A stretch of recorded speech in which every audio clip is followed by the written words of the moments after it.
From Washington, this is VOA News.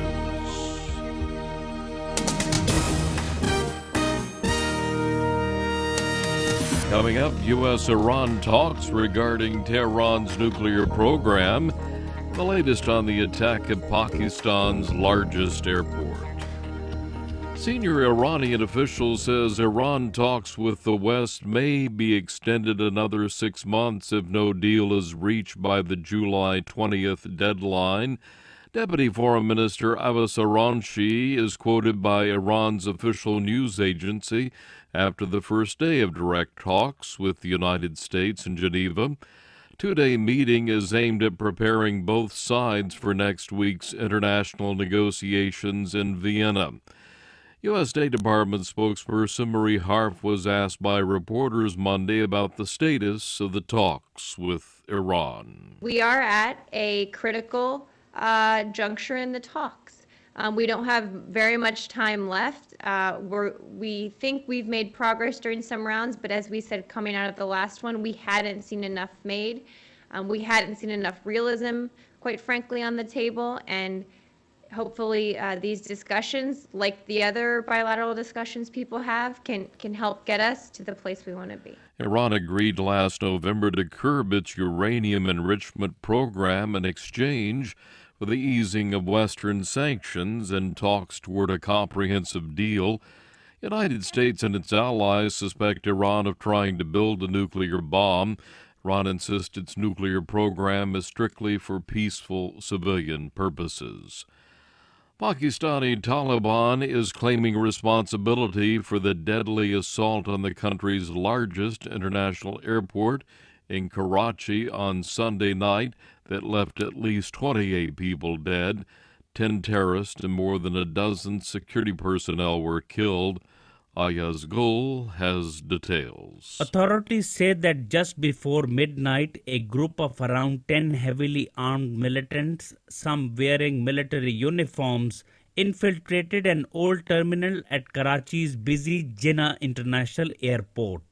Suspected Taliban insurgents carrying automatic weapons, hand grenades and rocket launchers shot their way into the facility, which is used mainly for cargo and executive flights.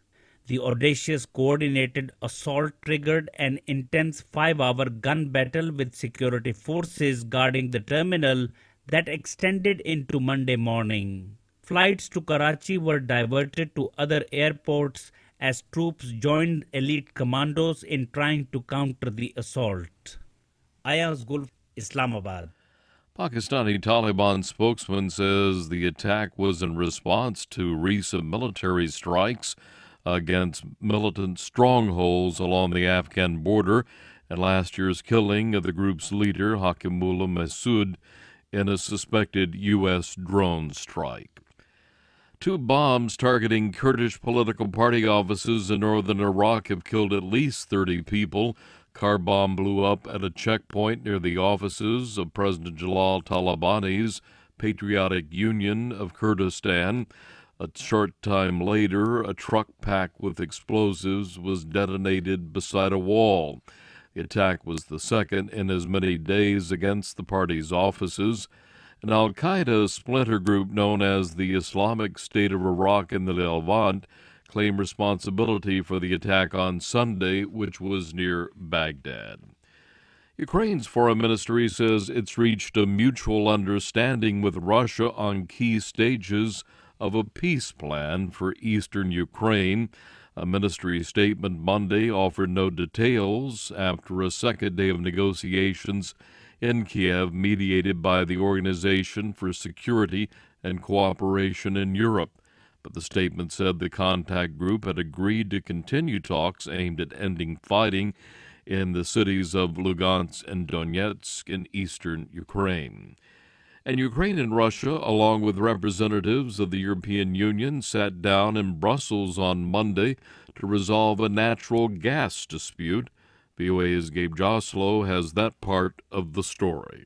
The heart of the issue is a dispute between the two countries over how much Ukraine should pay for Russian gas. Moscow has threatened to cut off supplies as early as Tuesday if Ukraine does not pay off its debts, a move that would also disrupt flows to Europe. In April, Russia nearly doubled the price of gas to Ukraine to $480 per 1,000 cubic meters, a decision that followed the ousting of Ukraine's former Russian-backed President Viktor Yanukovych. Russia also angered Ukraine with the annexation of Crimea in March, while Russian fighters have been seen among rebels involved in a separatist uprising in eastern Ukraine. Moscow denies the allegations. Gabe Joslow, VOA News, Kyiv. And Nigeria's military says troops have stopped raids on several northeastern villages where Islamic militants from Boko Haram are active. More news at voanews.com.